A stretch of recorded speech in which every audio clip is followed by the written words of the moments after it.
Dobar dan. Danas ćemo govoriti o zamjenicama i to zamjenicama koje se uče u 6. razredu osnovne škole. Zamjenice su promjenjive riječi koje se mijenjaju po padežima, to jest dekliniraju se ili sklanjaju. Zamjenice koje se uče u 6. razredu su osobne, posvojene, pokazne, povratna i povratno posvojena zamjenica.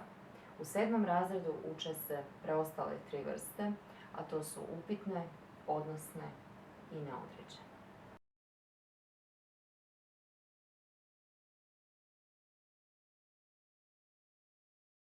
Osobne zamjenice su zamjenice koje označavaju osobe u komunikaciji. To su govorna osoba, ja koji govorim, sugovorna osoba, ti kojem se obraćam, s kojim razgovaram, i negovorna osoba, on, ona, ono. To je osoba koja je sa strane, koja ne sudjeluje u komunikaciji. Kao što vidimo, treće lice, on, ona, ono, razlikuje 3 roda, muški, ženski i srednji. Osobne zamjenice, ja, ti, on, ona, ono, imaju množinu, mi, vi, oni, one, ona.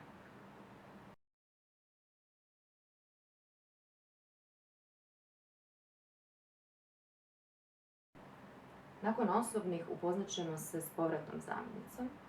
Povratna zamjenica je samo jedna i ona glasi sebe ili u skraćenom obliku se. Povratnu zamjenicu koristimo kad subjekt, vršitelj radnje, radnju vrši na samom sebi. Pa ću tako reći da sam se ja umila ili umila sam se. To je skraćeno od umila sam sebe. Ti si se odjenuo, odjenuo si se, skraćeno od odjenuo si sebe. Znači, subjekt ili vršitelj radnje radnju vrši na samom sebi, radnja se na neki način vraća na subjekt, pa se zamjenica zove povratna.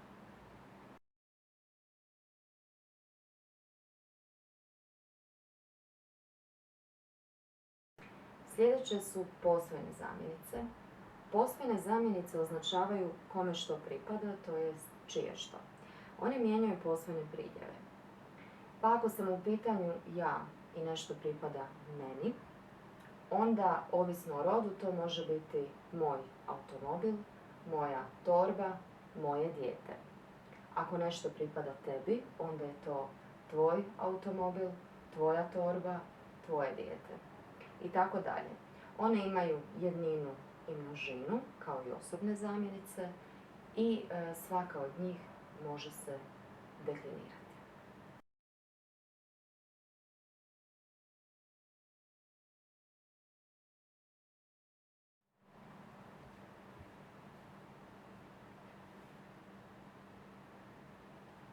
Uz posvojene zamjenice veže se povratno posvojena zamjenica koja izriče da nešto pripada subjektu, to jest vršitelju radnje, a glasi, ovisno o rodu, svoj, svoja, svoj.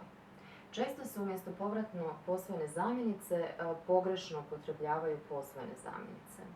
Pa tako recimo u rečenici čitam moju knjigu, upotreba zamjenice moju nije pravilna, jer ja čitam, ja sam vršitelj radnje i čitam knjigu koja pripada meni.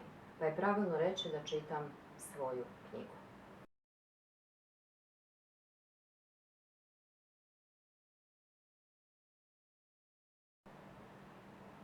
I zadnje su pokazne zamjenice. Pokazne zamjenice označavaju gdje se što nalazi u odnosu na govornu osobu. Ako sam ja govorna osoba i ako govorim o nečemu što je u mojoj blizini, onda ću koristiti zamjenice ovaj, ovakav, ovolik, ova, ovakva, ovolika, ovo, ovakvo, ovoliko. Recimo, koristim ovaj marker. Ako razgovaram s tobom i razgovaramo o nečemu što se nalazi u tvojoj blizini, onda ću, govoreći o tome, koristiti zamjenice taj, takav, tolik, ta, takva, tolika, to, takvo, toliko. Recimo, dodaj mi tu bilježnicu koja je pokraj tebe.